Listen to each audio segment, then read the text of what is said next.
bienvenidos a un nuevo video, señores, sí, donde hoy vamos a estar hablando de los otros 8 equipos que ya avanzaron a la fase de octavos de final de las noches mágicas y en una fase de playoff en el fútbol europeo, señores, que nos sigue demostrando por qué es el mejor espectáculo en todo el mundo. Sí, señores, tuvimos una semana de definiciones en la Champions League y lo que hemos vivido esta semana en esa vuelta ha sido sencillamente histórico. Y es que si ustedes pensaban que este nuevo formato le iba a quitar la emoción a estas eliminatorias, bueno, señores, lo que pasó en San Siro y en este miércoles 25 de febrero te dicen todo lo contrario. Así que hoy vamos a analizar todo lo que sucedió, señores, desde la caída de un gigante hasta el hat-trick que pone a soñar a un equipo español, el milagro noruego que no se detiene y cómo queda todo el panorama en la previa del sorteo que se va a disputar este viernes para conocer los cruces de los octavos de final. Empecemos por el martes, señores, sí, porque lo que hizo el Bodø Glimt no tiene nombre. El equipo noruego llegaba con la ventaja en la ida de 3-1 ante el Inter de Milán y todos esperábamos la reacción del equipo Nero Azzurra. Jugaban en casa, tenían a su afición y pintaba para que ellos buscaran la clasificación. Sin embargo, los noruegos no solo resistieron, sino que ganaron 2-1 en Italia, sí, señores, en suelo italiano, para lograr sumar un 5-2 en el global. Y sí, hay que decirlo, un partido que el Inter luchó, sobre todo en la primera parte, que obligó a que el equipo noruego tuviera que consolidar la parte defensiva, que cerrara espacio. Y sí, todo esto para evitar que los italianos les hicieran daño. Pero por otro lado también la contundencia no fue el mejor aliado del Inter. Ni Thuram ni Esposito anduvieron finos al frente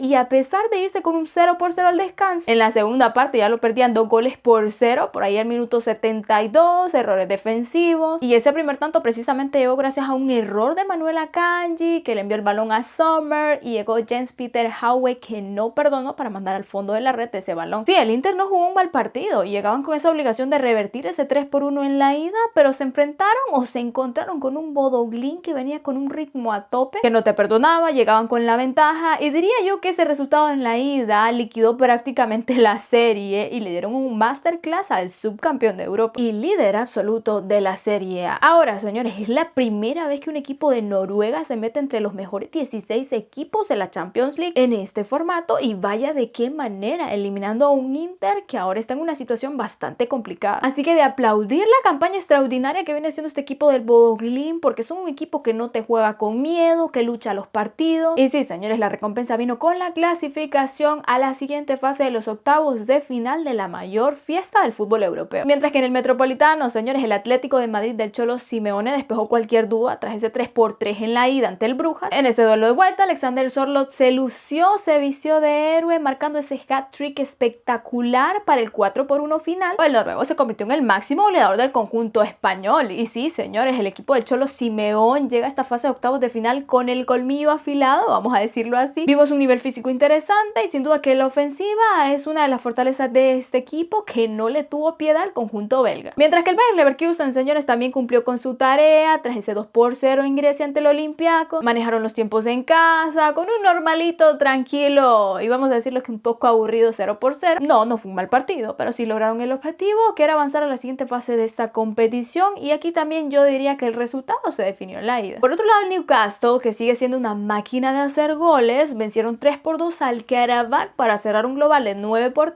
Arrancaron este partido con un objetivo claro, que era atacar desde el minuto 1 y así fue, señores. 4 minutos habían pasado cuando llegaba el primer tanto para el Newcastle. Lo demás es historia, señores. 2 minutos después ya lo ganaban 2-0 al minuto 52, sí, liquidaron con ese tercer gol. Mientras el Karabakh sí, no brilló, se quedó corto, pero tampoco se dieron por vencidas, anotaron 2 goles que maquillaron un poco esa paliza. Las Huracas, señores, avisan, sí, que no son un candidato más, que son candidatos para seguir avanzando, no sé qué tan lejos, ¿verdad? Pero cuidado con este equipo, señores, porque sí, perdieron únicamente 2 partidos en la fase de liga, empataron 2 tantos también y ganaron 4, mientras que en los playoffs ya ustedes saben lo que pasó, arrasaron con el equipo de Azerbaiyán y pasaron a la siguiente fase sin complicación. Ahora, señores, pasemos con lo interesante, lo que sucedió este miércoles también, porque habían partidos que venían con ventajas mínimas, podría decirlo también, o habían unas deudas por ahí pendientes. Así que empezamos con la locura en Bérgamo, señores. Sí, el Atalanta, el único equipo italiano vivo en esta siguiente fase, hizo los deberes y tras ese 2-0 en la ida, señores, arrasó arrasaron con el Borussia Dortmund y lo golearon 4-1, remontando la eliminación con una exhibición épica y sellando su clasificación tras un zapatazo, un disparo desde el área penal de Sam Martic en el tramo final del partido. Sin duda, señores, que fue un golpe sobre la mesa del conjunto italiano que deja fuera a uno de los clásicos alemanes de forma contundente. Ahora en Italia, señores, vimos la cara amarga de la moneda. ¿Qué está pasando con los gigantes de Italia? Primero el Inter de Milán y ahora la Juventus de Luciano Spalletti, que buscaba el milagro casi imposible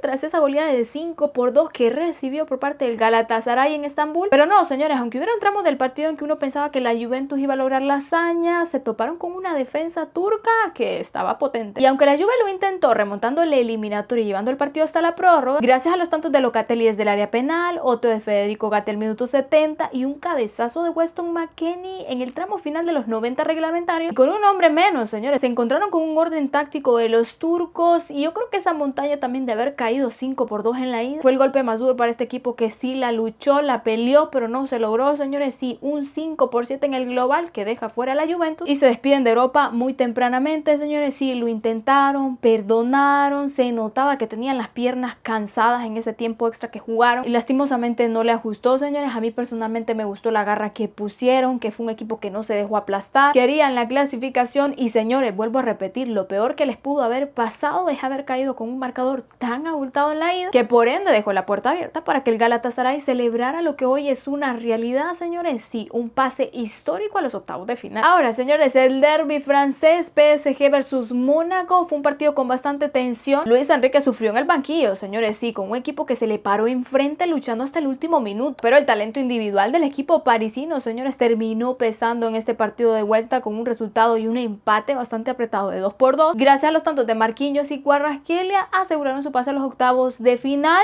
y por suerte, porque creo que hubiera sido un fracaso y un duro golpe para el conjunto de Luis Enrique si hubiera quedado eliminado en esta fase. Y sí, vamos a decir que ese único gol de diferencia que anotaron en la ida fue lo que le dio vida a este equipo, porque sí, como lo decíamos, el Mónaco fue un equipo que le complicó en tramos del partido. Y a ver, el resultado se les quedó corto, porque 21 remates al arco para el PSG y el Mónaco jugó con un jugador menos por ahí desde el minuto 60. Así que avanzan, sí, pero dejando un par de dudas en cuanto a la solidez defensiva ante rivales que les presionan con la salida del balón. Y finalmente, señores, lo que todos están esperando, sí, el Real Madrid en el Santiago Bernabéu hizo lo que mejor sabía hacer, aguantar la presión. Y vaya qué partido, señores, méritos al equipo de Arbeloa, porque sin necesidad de remontadas épicas, pero sí con solvencia, calidad y orden, señores, lograron ganarle 2-1 al Benfica con un gol temprano de Tchouaméni a los 16 minutos de partido. Sí, una reacción que viene tras un gol del Benfica que quiso ponerlos en aprietos. Y por supuesto, señores, que tras la ausencia de Kylian Mbappé, ¿quién más que Vinicius Jr. para darnos una exhibición? Partidazo al brasileño con gol incluido, y ya son 6 tantos en los últimos 5 partidos de Vinicius en el conjunto blanco. Sin duda que fue el protagonista. Ahora, por parte del Benfica hubo presión, intentaron romper las líneas, encerraron un poco al Madrid en tramos del partido, pero bueno, se cruzaron con un Courtois también que estuvo atento, y a pesar de un par de errores defensivos, el Madrid supo mantener la frente en alto. Y sí, quizás el Madrid no entró como cabeza de serie este año, pero al ver cómo han manejado el eliminatorio, queda claro, señores, que son el Madrid del que no te puedes confiar, así que mucho cuidado y ojo que sin Kylian Mbappé. Así que con estos resultados definidos, señores, el cuadro de la clasificación de los octavos de final ya va tomando su forma y bastante interesante. Y sin perder el tiempo, señores, rápidamente ya este viernes sabremos cómo van quedando esos cruces. Así que lo primero, por un lado tenemos a los 8 líderes, los 8 equipos que quedaron o clasificaron directamente a esta siguiente fase, y los que quedan como cabeza de serie. Tenemos el Arsenal de Arteta, que fue el único con paso perfecto, el Bayern Múnich, el Liverpool, el Tottenham, el Barcelona de Hansi Flick, que está en otras ligas también, recuperando sus figuras y en la búsqueda de ese ansiado título que se le ha estado negando tanto. También tenemos a Chelsea y al Sporting de Portugal, la gran revelación táctica de este año que avanzó directamente, y por último el Manchester City de Guardiola. Estos son cabezas de serie, señores, y tienen el privilegio de jugar la vuelta en casa en esta fase de octavos de final. Y en el otro lado, los que vienen de la guerra de los playoffs, vamos a decirlo así, equipos como el Atlético de Madrid, Newcastle o Leverkusen, que han tenido que sudar una eliminatoria extra esta semana para estar aquí. Ahora, si hablamos de posibles rivales, señores, el Bayer Leverkusen y el Atalanta podrían enfrentar ya sea al Arsenal o Bayern Múnich. El Atlético de Madrid y el Galatasaray, por su parte, tienen como opciones al Liverpool y al Tottenham, mientras que el PSG y el Newcastle tendrían enfrente a un Barcelona o a un Chelsea. Y por último, el Real Madrid y el Bodo Glimt, que es la sorpresa de esta temporada, podrían medirse ante el Sporting de Portugal o el Manchester City. Esto, señores, es como un cuadro cuadro representativo de posibles rivales. Lo que vaya a suceder lo vamos a conocer este viernes en el sorteo. Y ojo que ya no hay protección de países para este formato, señores. Además, este viernes no solo vamos a conocer cómo quedan las llaves de octavos de final, sino que ya sabremos quién se va a cruzar contra quién en la fase de cuartos de final y también en las semifinales. Y cómo continúa el camino de los equipos rumbo a Budapest. ¿Quién será el nuevo rey de Europa? Bueno, lo conoceremos este próximo 30 de mayo en el Puskás Arena. Así que en resumen, señores, vaya playoff, vaya vibrante Champions League, y la pregunta viene acá: ¿quién